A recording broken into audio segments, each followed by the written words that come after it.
வணக்கம். நான் உங்களோட பார்த்து சக்தி. இன்னைக்கு அம்மாவோட 5th அலங்காரம். நார்த்தில் வந்து ஸ்கந்த மாதா, சவுத்தில் வந்து மோகினி. ஸ்கந்த அப்படின்னா முருகனுக்கு கொச்சுட், மாதா அப்படின்னா அம்மா அப்படின்னு அர்த்தம். முருகனுக்கு அம்மாலாம் இன்னைக்கு வந்து அம்பாள் வந்து காட்சி தராங்க.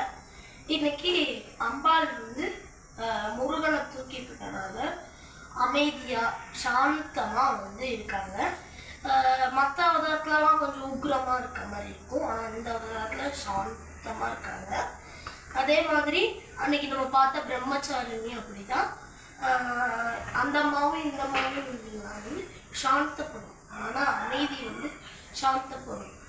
விசுத்து சக்கரத்தோட அம்பாளுக்கு வந்து நம்ம உடம்புல இருக்க விசுத்து சக்கரத்தோட அம்பாளுக்கு வந்து ஒரு தொடர்பு இருக்குது. அப்புறம் அம்பாள் வந்து ஸ்கந்தனை தூக்கி வச்சுட்டு 6 முகத்தோட ஸ்கந்தன் வந்து காட்சி தராது. நம்ம கும்பிட்ட 4 தேவியர்களில் இந்த அம்பாளுக்கு ஒரு சிறப்பு இருக்கு. என்னன்னா, அம்பாள் வந்து அம்பாளை கும்பிடும்போது முருகனையும் சேர்த்து கும்பிடுறோம். நம்ம மற்ற அம்பாள் வந்து கும்பிடுறோம்னா முருகனையும் சேர்த்து பிள்ளாரையும் சேர்த்து கும்பிடுறோம். ஆனால் அம்பாளை கும்பிடும்போது முருகனையும் அம்பாளையும் சேர்த்து கும்பிடுறோம்.